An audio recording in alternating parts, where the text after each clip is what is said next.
Field sales में कामयाबी, क्या ये सिर्फ किस्मत की बात है या फिर किसी सोचे समझे सिस्टम का नतीजा? आज हम एक ऐसे ही प्लेबुक को समझने वाले हैं जो फील्ड सेल्स के काम को एक कला से कहीं ज्यादा एक विज्ञान बना देती है और ये साबित करती है कि सही सिस्टम के साथ लगातार सफलता पाना मुमकिन है। चलिए शुरू करते हैं। तो देखिए, सबसे पहले एक चीज समझनी बहुत जरूरी है। एक फील्ड एजेंट सिर्फ कोई सेल्स पर्सन नहीं होता। वो असल में कंपनी की आंखें और कान होता है, जमीन पर मौजूद एक इंटेलिजेंस सिस्टम। और यही सोच का बदलाव इस पूरी प्लेबुक की सबसे बड़ी बुनियाद है। इस सफर में हम 5 कदम चलेंगे। सबसे पहले समझेंगे कि ये भूमिका सिर्फ बेचने से कहीं ज्यादा क्यों है। फिर सही ग्राहक को ढूंढने की कला सीखेंगे, उनकी असली समस्या को सुलझाएंगे, एक मजबूत भरोसा कायम करेंगे और आखिर में वो सिस्टम देखेंगे जो लगातार कामयाबी दिलाता है। तो पहला कदम है अपनी भूमिका को एक नए नजरिए से देखना। ये सिर्फ लीड्स लाने का काम नहीं है, बल्कि ये एक तरह का ग्राउंड इंटेलिजेंस मिशन है। एक एजेंट का असली मिशन बहुत स्ट्रेटेजिक होता है। उन्हें सिर्फ ग्राहक नहीं ढूंढना, बल्कि पूरे बाजार को समझना है। एक डॉक्टर की तरह असली समस्या का पता लगाना है और फिर उसे सही समाधान से जोड़कर एक लंबा भरोसेमंद रिश्ता बनाना है। यही है असली काम। अच्छा, जब भूमिका साफ हो जाती है तो अगला कदम आता है सही लोगों को खोजना। ये कुछ भीड़ में से हीरा ढूंढने जैसा है, ताकि सारा समय और ऊर्जा सही जगह पर लगे। और यहीं पर एक बहुत ही आसान लेकिन जरूरी सवाल उठता है, क्या बाजार में मौजूद हर शख्स एक ग्राहक है? जवाब है बिल्कुल नहीं। एक कामयाब एजेंट की सबसे बड़ी पहचान यही होती है कि वो जानता है कि किसे ना कहना है। देखिए, फर्क बिल्कुल साफ है। एक आदर्श प्रॉस्पेक्ट वो है जो वाकई में कंस्ट्रक्शन या रेनोवेशन करवा रहा है, जिसके पास फैसला लेने का अधिकार है और जो खरीदने के लिए तैयार है।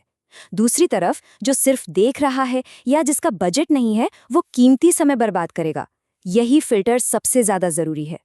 तो सवाल ये है कि ये करते कैसे हैं? क्या ये कोई तुक्का है? जी नहीं, इसका भी एक पूरा सिस्टम है। पहले खरीदारी के संकेत पहचानिए, जैसे कोई नई कंस्ट्रक्शन साइट। फिर आर्किटेक्ट और ठेकेदारों के साथ एक नेटवर्क बनाइए। हर लीड से बजट और टाइमलाइन पूछकर उसे क्वालिफाई कीजिए और आखिर में उन्हें हॉट, वार्म या कोल्ड में टैग कर दीजिए, ताकि फोकस बना रहे। एक बार सही ग्राहक मिल जाए तो अगला काम है उसकी असली समस्या को समझना। ये एक डॉक्टर की जांच जैसा है। इलाज बताने से पहले बीमारी की जड़ तक पहुंचना बहुत जरूरी है ना? ये एक बहुत ही मजबूत विचार है कि लोग प्रोडक्ट के फीचर्स नहीं खरीदते, वो असल में अपनी समस्या का समाधान खरीदते हैं। तो फोकस प्रोडक्ट से हटकर उनकी जरूरत पर होना चाहिए। एक बेहतरीन एजेंट सिर्फ ये नहीं पूछता कि आपको क्या चाहिए, बल्कि वो गहराई में जाता है। क्या पानी का प्रेशर एक समस्या है? क्या बाथरूम में फिसलने का डर है? क्या बजट की कोई सीमा है? ये सवाल ही असली जरूरत को सामने लाते हैं। और यहीं पर काम आता है IFB मॉडल, यानी इशू फीचर बेनिफिट। ये अपनी बात रखने का एक शानदार तरीका है। एजेंट ग्राहक की समस्या यानी इशू को पकड़ता है, उसे प्रोडक्ट के फीचर से जोड़ता है और फिर बताता है कि ग्राहक को असल में क्या बेनिफिट यानी फायदा मिलेगा। एकदम सीधा और असरदार। अब आते हैं उस हिस्से पर जो शायद सबसे मुश्किल है, लेकिन उतना ही जरूरी भी। ये है भरोसा बनाना, खासकर तब जब ग्राहक सवाल उठाए। यहाँ मकसद बहस जीतना नहीं है, बल्कि ग्राहक का दिल जीतना है। ये वो कुछ आम बातें हैं जो अक्सर सुनने को मिलती हैं, जैसे ये बहुत महंगा है या अभी पक्का नहीं है, इनसे घबराना नहीं है। ये सवाल असल में बातचीत को आगे बढ़ाने का एक मौका है। और इन्हें संभालने का मूल मंत्र सिर्फ एक है, मकसद ग्राहक का शक दूर करना है, उस पर दबाव डालना नहीं। जब कोई एजेंट सहानुभूति दिखाता है तो ग्राहक उसे एक सलाहकार मानने लगता है, सेल्स पर्सन नहीं। इसी तरह फॉलोअप का मतलब पीछा करना बिल्कुल नहीं होता। एक अच्छा फॉलोअप प्रोफेशनलिज्म और सम्मान को दिखाता है। ये बिना परेशान किए एक रिश्ता बनाए रखने की कला है। और आखिर में ये सब एक साथ कैसे काम करता है? पांचवां और आखिरी हिस्सा उस सिस्टम के बारे में है जो इन सभी बातों को रोज की आदत बना देता है। इससे कामयाबी किस्मत से नहीं, बल्कि अनुशासन से मिलती है। तो ये सिस्टम शुरू होता है 1 नंबर से 20।